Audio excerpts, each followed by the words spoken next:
யாரு என்ன சொன்னாலும் சரி, இந்த காதுல வாங்கி இந்த காதுல விட்டுடுங்க. சிரிக்க சிரிக்க சொல்றவங்க சீரழிக்க சொல்லுவாங்க. நாம நல்லா இருக்கிறது அவங்களுக்கு பிடிக்காது, அதனாலதான் அப்படி பேசுவாங்க. நம்ம நல்லா இருக்கிறது வெளியூர்ல மனசுக்கு பிடிக்குதோ பிடிக்கலையா தெரியாதுங்க. ஆனா நம்ம சொந்தக்காரங்களுக்கு பிடிக்காது. நம்மள கரைச்சு கொட்டி மூளையில உட்கார வச்சிருவாங்க. அதான் சொந்தக்காரங்க. கல்லடிக்கு வர தப்பிச்சிடலாம், ஆனால் கண் அடிக்கி தப்பிக்கவே முடியாது.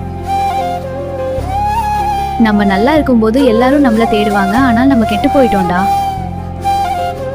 யாருமே தேட மாட்டாங்க. நம்ம கிட்ட ஒரு 10 நிமிஷம் போல பேசுறதுக்கு வர யோசிப்பாங்க.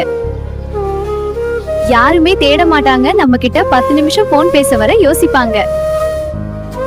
10 நிமிஷத்துக்கு மேல போன் பேசினா அவங்க கிட்ட பணம் கேக்குறோமோ காசு கேக்குறோமோன்னு பயந்துகிட்டு பேச மாட்டாங்க. இந்த உலகத்துல பணம் மட்டும் தாங்க. பணம் இருந்தா எல்லாமே செய்யலாம், பணம் இல்லைன்னா எதுவுமே செய்ய முடியாது. பணத்துக்கு இருக்கிற மதிப்பு மனிதர்களுக்கு இல்ல. உலகத்துல பணம் மட்டும்தான் உலகம், பணம் மட்டும்தான் உலகமே.